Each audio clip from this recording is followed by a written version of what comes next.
Le Gabon, toujours dans l'attente du verdict de la Cour constitutionnelle. La plus haute juridiction du pays doit annoncer si elle valide ou non les résultats de l'élection présidentielle du 27 août dernier. Une décision attendue au plus tard pour le 23 septembre, après l'instruction de tous les recours. Marie-Madeleine Borantsuo, présidente de la Cour constitutionnelle, affirme que les délais seront respectés et tous les éléments des dossiers vérifiés. La Cour étant saisie en contentieux électoral, les dossiers portent aussi bien sur les résultats annoncés dans la province du Haut-Ogooué, dans le Woulentem, à Libreville, à Owendo et à Toum. Comme vous le constatez, il est prématuré d'envisager telle ou telle voie. Je peux tout simplement vous assurer qu'en dehors de l'aspect contentieux, la Cour va procéder au contrôle de la régularité de tous les 2580 procès-verbaux de cette élection.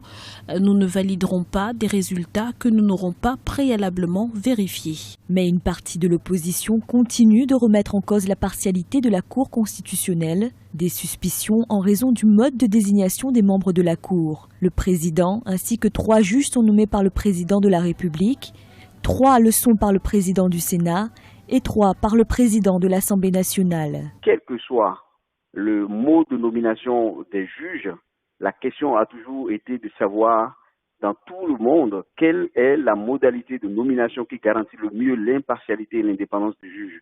Et jusque-là, personne n'a trouvé de solution. Parce que vous avez des juges qui sont élus, qui sont aussi dépendants du pouvoir politique que d'autres qui ont été nommés.